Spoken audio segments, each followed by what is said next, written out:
Bom dia, bom dia, bom dia. Que a paz do Mestre Jesus nos envolva hoje e sempre. Vamos começar o dia com bastante positividade, com muita alegria e vamos para mais um evangelho. O evangelho do Fonte Viva, né? Do Francisco Cândido Xavier, ditado pelo mentor dele, o Emmanuel. E a lição de hoje é o capítulo 84, na instrumentalidade. Instrumentalidade é tipo assim, no trabalho ali, no exercício do trabalho com os instrumentos que Deus nos coloca dia a dia, nos oferece, nos oferta. Então, o trechinho que é tirado do Novo Testamento diz assim: como se conhecerá o que se toca com a flauta ou com a cítara? É uma pergunta. Está na carta de Paulo, 1 de Coríntios, capítulo 14, versículo 7. A cítara é um instrumento dedilhado, né? Parecido com a lira, né? É usado os dedos, instrumento de cordas. Então, ele faz esse questionamento. Como é que você vai conhecer? Como conhecerá o que se toca com a flauta ou com esse outro instrumento, a cítara? Cada companheiro de serviço cristão deveria considerar-se instrumento nas mãos do Divino Mestre, a fim de que a sublime harmonia do Evangelho se faça irrepreensível para a vitória completa do bem. Nos coloca tipo assim: cada companheiro de serviço cristão aqui na Terra, cada um de nós encarnados, deveríamos entender o que o Pai Maior está querendo da gente. O que Ele está nos pedindo através das oportunidades que Ele nos dá a todo momento. Eu sempre comento que nós estamos aqui numa escola, que a gente não está aqui a passeio. Então, o que nós estamos fazendo com essa oportunidade, dessa vida que Deus nos deu, para que através dela, através dos instrumentos, das oportunidades que Deus nos dá, o que nós estamos fazendo para melhorar a nossa vida e a do nosso próximo, para melhorar os nossos conhecimentos e a gente conseguir estar se melhorando como pessoa, como espírito, evoluindo a cada dia. Todavia, se a ilimitada sabedoria do celeste emissor se mantém soberana e perfeita, os receptores terrenos pecam por deficiências lamentáveis. Quer dizer, se tudo é aquela coisa da gente acreditar e entender que está tudo certinho, de acordo com a vontade de Deus. Eu sempre falo de acordo com os desígnios do Pai, né? Do nosso Pai Maior. Se está tudo certo, aonde que a gente está falhando? O porquê que nós estamos falhando? Ele comenta aqui que os receptores terrenos, que somos nós pecamos, quer dizer, a gente falha por deficiências lamentáveis. Por quê? Porque a gente se deixa levar, muitas vezes, por muita ganância, muito egoísmo, pensar muito no si, querer muito. Esquece de que aqui é uma família, que estamos todos envolvidos numa família universal, que quando eu não me preocupo com o próximo, quando eu me preocupo só comigo, com certeza a minha caminhada não está perfeita. Eu não estou assimilando e usando os instrumentos que Deus me deixou, porque eu ainda estou muito dentro da minha vaidade exagerada, do meu egoísmo exagerado, dentro do meu orgulho exagerado, porque a gente muitas vezes tem um orgulho que não deixa a gente enxergar as coisas. E são sentimentos, são detalhes que, se nós não nos conscientizarmos e não tentarmos vivenciar isso dentro de nós, dentro de cada um, nós vamos ter mais sofrimento, não tem como. É a lei da ação e reação. É a lei do que você planta, você colhe. Quando a gente tem esse conhecimento, a gente não pensa mais antes de fazer uma coisa errada. É a questão do despertamento. Esse tem fé, mas não sabe tolerar. Agora ele vai pontuar, ele vai colocar algumas colocações de como nós nos comportamos. Então ele começa assim: esse tem fé, mas não sabe tolerar as lacunas do próximo. Então é aquela pessoa que ele fala que tem fé, mas na primeira falha do próximo, no primeiro erro do nosso próximo, ele vai lá e mete a lenha, ele vai lá e detona a pessoa. Ele não tem a sabedoria, que no caso não tem a tolerância de suportar a falha do outro. Quer dizer, muitas vezes não olha para dentro de si e só fica olhando o defeito do outro.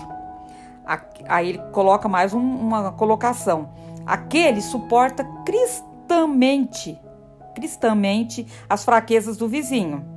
Contudo, não possui energia nem mesmo para governar os próprios impulsos. Esse, de repente, ele, pelo lado cristão, ele até suporta. O meu vizinho está lá com um problema, deixa ele quieto lá. Só que muitas vezes, com os próprios impulsos, suas próprias falhas e defeitos, a própria pessoa não consegue controlar. Porque o do outro ele consegue isolar. Não é meu parente, não está muito próximo a mim, cada um que se vire. A pessoa pensa assim. Mas quando ele tem que tentar ter energia, força e fé para resolver os problemas dele, os impulsos dele, ele não consegue. Porque aí ele se deixa levar pela falta de fé, pela falta de entendimento na vontade de Deus. Aí coloca aqui outro ponto: aquele outro é bondoso e confiante, mas foge ao estudo e à meditação, favorecendo a ignorância. Quantas pessoas que muitas vezes são pessoas até que são boas e confiantes, mas ele nos alerta aqui que ela foge ao estudo e à meditação, favorecendo a ignorância. Porque quando a gente deixa de buscar o estudo, o entendimento, a luz que nos clareia, a gente vai ficar mais refém da ignorância, das nossas imperfeições, dos espíritos menos evoluídos. Então, por isso que a gente deveria estar buscando muito o quê? O conhecimento, buscando coisas que nos traz o esclarecimento. Quando eu entendo o porquê que eu estou sofrendo, quando eu entendo o porquê das coisas, eu aceito com mais facilidade. Eu aceito com um pouquinho mais de resignação. Por isso do buscar o conhecimento e a meditação, porque a meditação nos acalma, ela nos equilibra.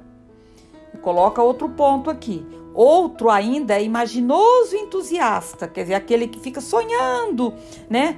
Muito entusiasmado. Entretanto, ele escapa sutilmente ao esforço dos braços.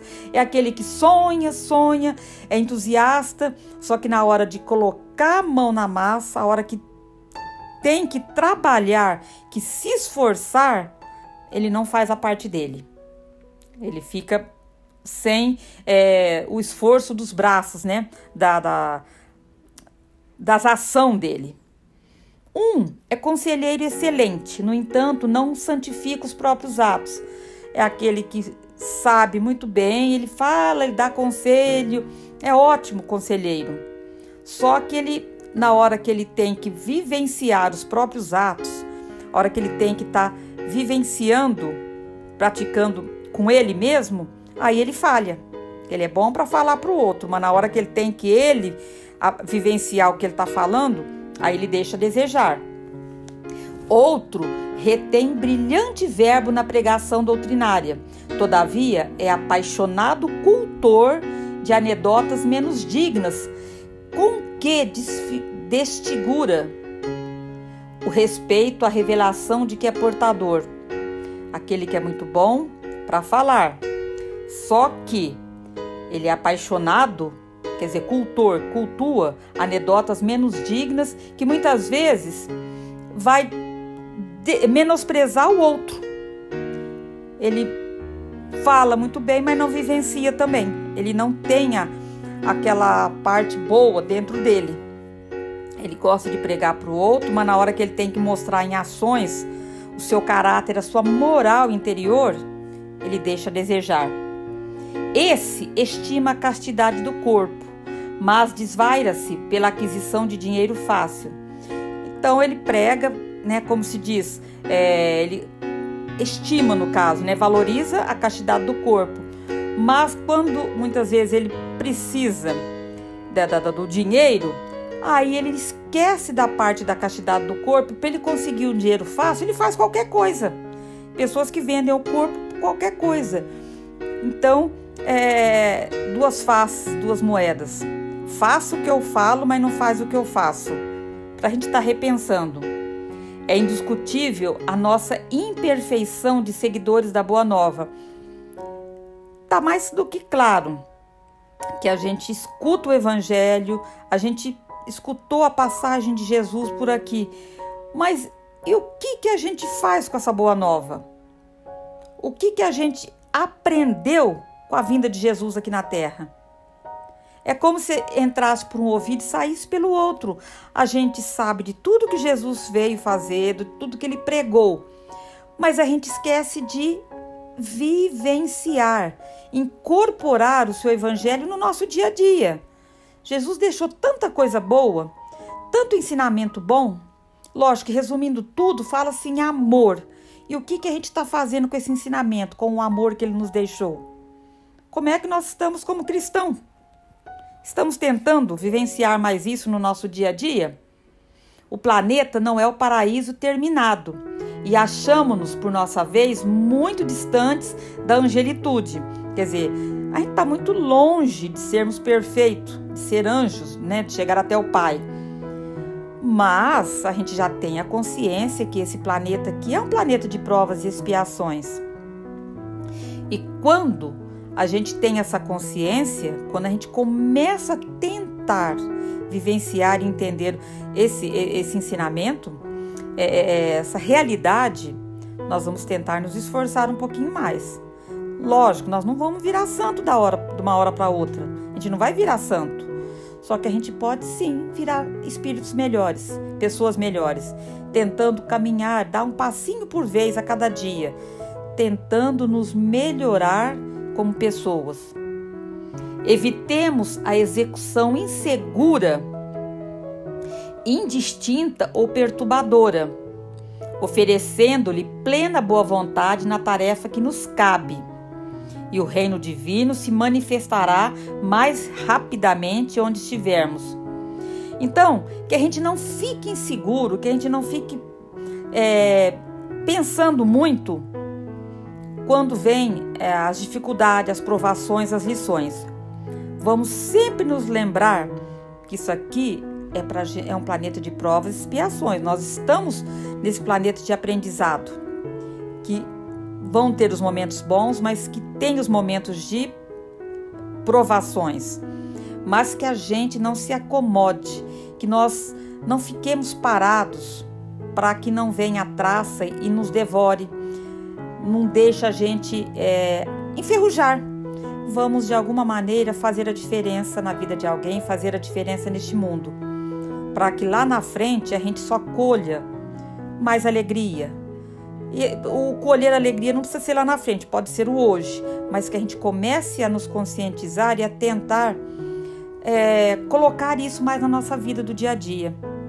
Deus está esperando que a gente se abra mais, que a gente se coloque mais como aprendizes, como pessoas que estão aqui para aprender, que sabem das suas limitações, dos seus defeitos, das suas falhas, mas que a gente quer sim se melhorar, que a gente quer sim se modificar, mas precisamos da nossa vontade, da nossa perseverança e do nosso esforço, que assim nós vamos conseguir sim nos tornarmos instrumentos na mão de Deus, para que a gente os use da melhor maneira possível. A gente fecha com uma mensagenzinha rapidinha do Pérolas Literárias, do Antônio Fernandes Rodrigues, que fala assim: hei de vencer. E esse trechinho é do Constâncio Vigil.